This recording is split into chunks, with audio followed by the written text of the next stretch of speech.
आज का हमारा टॉपिक है हाउ टू आइडेंटिफाई टेंस। जो ये टेंस टॉपिक है ना, ज़्यादातर बच्चे इस वर्ड से ही कंफ्यूज रहते हैं कि ये टेंस होता क्या है, इसे पहचाना कैसे जाता है। कई बार देखा गया है हरियाणा के एग्ज़ाम्स में या अन्य टीचिंग एग्ज़ाम्स के अंदर इससे संबंधित प्रश्न ज़रूर आते हैं। तो सबसे पहले हम बात करेंगे इस टेंस को पहचानने को लेकर कि इस टेंस को पहचाना कैसे जाता है। तो ध्यान से देखिएगा, इस टेंस को अगर हम दो हिस्सों में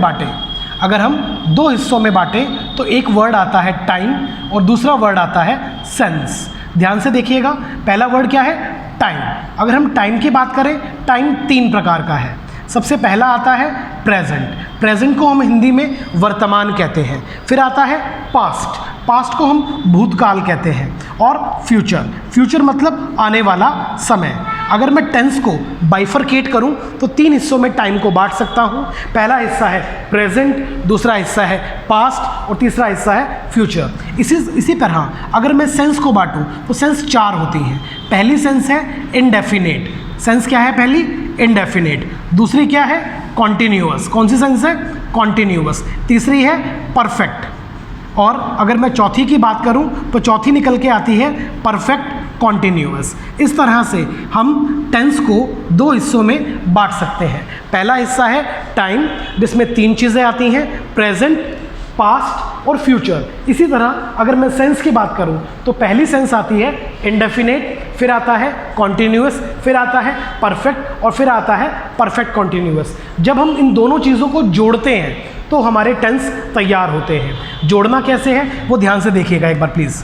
देखिए, सबसे पहले क्या है? प्रेजेंट को जोड़ा इंडेफिनेट से तो टेंस बन के आता है सामने प्रेजेंट इंडेफिनेट टेंस। अब जो नाम है ना प्रेजेंट इंडेफिनेट, इसमें प्रेजेंट बताता है टाइम को और इंडेफिनेट बताता है सेंस को।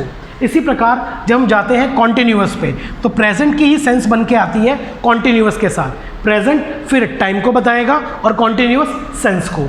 उसी प्रकार हम आगे जाएंगे तो बन के आता है प्रेजेंट परफेक्ट। यहाँ पर फिर से प्रेजेंट बताएगा टाइम को और परफेक्ट बताएगा सेंस को। और इसी प्रकार चौथा देखिए, प्रेजेंट परफेक्ट कॉन्टिन्यूअस। अब जैसे हम आगे बढ़ते हैं तो आगे आता है पास्ट के साथ पहली सेंस आती है पास्ट इंडेफिनेट, फिर आता है पास्ट कॉन्टिन्यूअस, फिर आता है पास्ट परफेक्ट और अंत में आता है पास्ट परफेक्ट कॉन्टिन्यूअस। इसी प्रकार जब हम फ्यूचर में जाएंगे तो पहली सेंस नज़र आती है फ्यूचर इंडेफिनेट, दूसरी फ्यूचर कॉन्टिन्यूअस, तीसरी फ्यूचर परफेक्ट, चौथी फ्यूचर परफेक्ट कॉन्टिन्यूअस।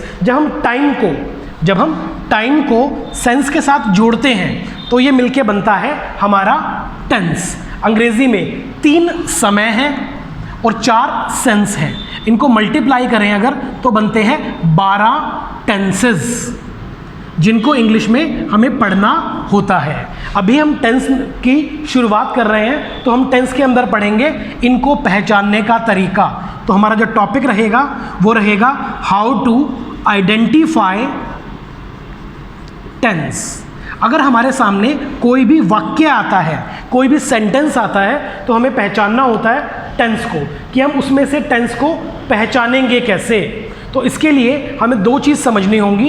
एक कि क्या चीज़ें ऐसी हैं जो प्रेजेंट, पास्ट और फ्यूचर इनको इंडिकेट करती हैं, कौन सी चीज़ें ऐसी हैं जो इंडेफिनेट, कॉन्टिन्यूअस, परफेक्ट और परफेक्ट कॉन्टिन्यूअस को इंडिकेट करती हैं। देखो 2 चीज़ें होती हैं, एक होता है हेल्पिंग वर्ब, एक होता है मेन वर्ब। तो पहले हम मेन वर्ब को लेके बात करते हैं। जैसे कि मेन वर्ब में अगर किसी वाक्य में वर्ब की पहली फॉर्म, आई रिपीट, अगर किसी वाक्य में वर्ब की पहली फॉर्म या फिर वर्ब की पहली फॉर्म में एस और ईएस या फिर वर्ब की सेकंड फॉर्म, ये चीज़ें आती हैं।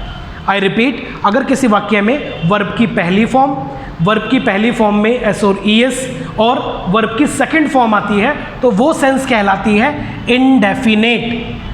सेंस कौन सी कहलाएगी? वो इंडेफिनेट। अगर मैं बात करता हूँ कॉन्टिन्यूअस की तो उसके अंदर आता है वर्ब की फर्स्ट फॉर्म में आईएनजी। जब बात करते हैं वर्ब की फर्स्ट फॉर्म में आईएनजी तो वो सेंस क्या कहलाएगी? कॉन्टिन्यूअस। उसी प्रकार आती है वर्ब की थर्ड फॉर्म। कौन सी फॉर्म?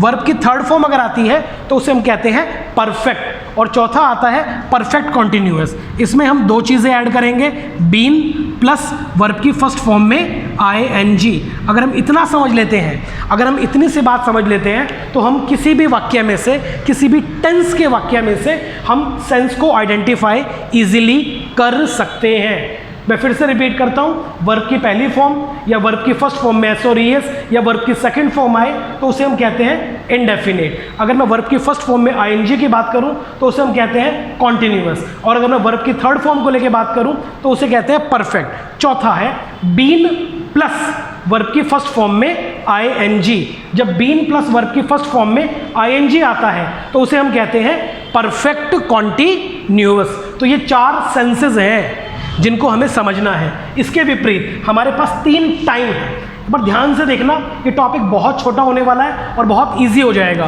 प्रेजेंट, अगर मैं प्रेजेंट की बात करूं, किसी भी वाक्य में आपको डू नजर आए हेल्पिंग वर्ब के रूप में, मैं फिर रिपीट कर रहा हूं, हेल्पिंग वर्ब के रूप में डू या डज। इसके अलावा खुद वर्ब की पहली फॉर्म या वर्ब की पहली फॉर्म के साथ एस और ईएस। इसके अलावा अगर मैं बात करूं तो यहां पर आपको नजर आए इज, एम, आर, और चौथी है हैज़ और हैव। इन चारों में से, आई रिपीट, इन चारों में से कोई भी हेल्पिंग वर्ब अगर आपको नजर आती है, चाहे वो डू हो, डज हो, फर्स्ट फॉर्म में एस और ईएस हो, इज हो, एम हो, आर हो, हैज़ हो, हैव हो, तो वो सेंस बन जाती है कौन सी?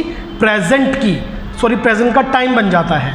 फिर हम बात करते हैं पास्ट की, तो पास्ट में डू डस के स्थान पे आ जाता है डिड, फर्स्ट फॉर्म के स्थान पे आ जाता है second form, is am are के स्थान पे आ जाता है वोज और वर, और चौथा बात करें हैज़ हैव की तो हैज़ हैव के स्थान पे आता है हैड, तो ये बन जाता है पास्ट। और इसी तरह फ्यूचर की बात करें तो केवल 2 वर्ड, विल और शेल, आई रिपीट 2 वर्ड केवल विल और शेल अगर नज़र आते हैं तो ये बनाते हैं हमारे फ्यूचर को। अगर ये 2 चीज़ें आपने समझ ली तो आपका काम काफ़ी आसान हो जाता है।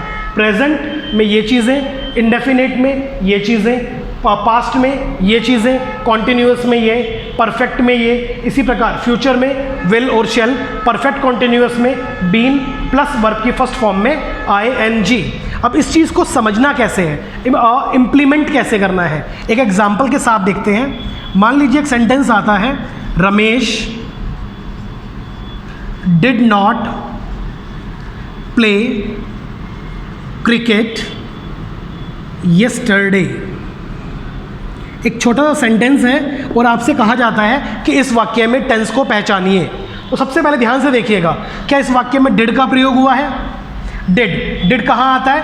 पास्ट में, तो इसके नीचे हम लिख देंगे पास्ट। क्या लिख देंगे? पास्ट। दूसरी ओर है प्ले देखिए, प्ले कौन सी वर्ब है? हमारा टाइम का काम तो हो गया, अब बचा सेंस। प्ले कौन सी फॉर्म है? First form. तो प्ले कौन सी फॉर्म है? First form. अगर ये फर्स्ट फॉर्म है तो फर्स्ट फॉर्म किस में आती है? इनडेफिनेट में।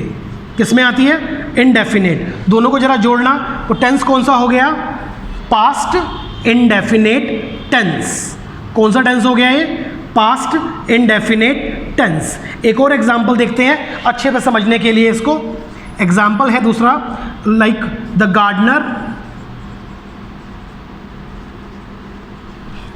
Was watering the plants. The gardener was watering the plants. देखिए फिर से, वॉज कहाँ आता है? सर ये रहा, वॉज ये रहा, तो वॉज किस में आता है? सर पास्ट में, तो यहाँ पर हम पास्ट लगा देंगे। वॉटरिंग मतलब वर्ब की फर्स्ट फॉर्म में आईएनजी। वॉटरिंग माने वर्ब की फर्स्ट फॉर्म में आईएनजी। आईएनजी कहाँ आता है? कॉन्टिन्यूअस में। अगर मैं पास्ट में जोड़ दूँ कॉन्टिन्यूअस, क्या जोड़ दूँ? कॉन्टिन्यूअस, तो ये टेंस कौन सा बन गया? Past continuous tense. देखिए इस मेथड से हम ज़्यादातर एग्जाम्पल्स को कवर कर सकते हैं। Thank you.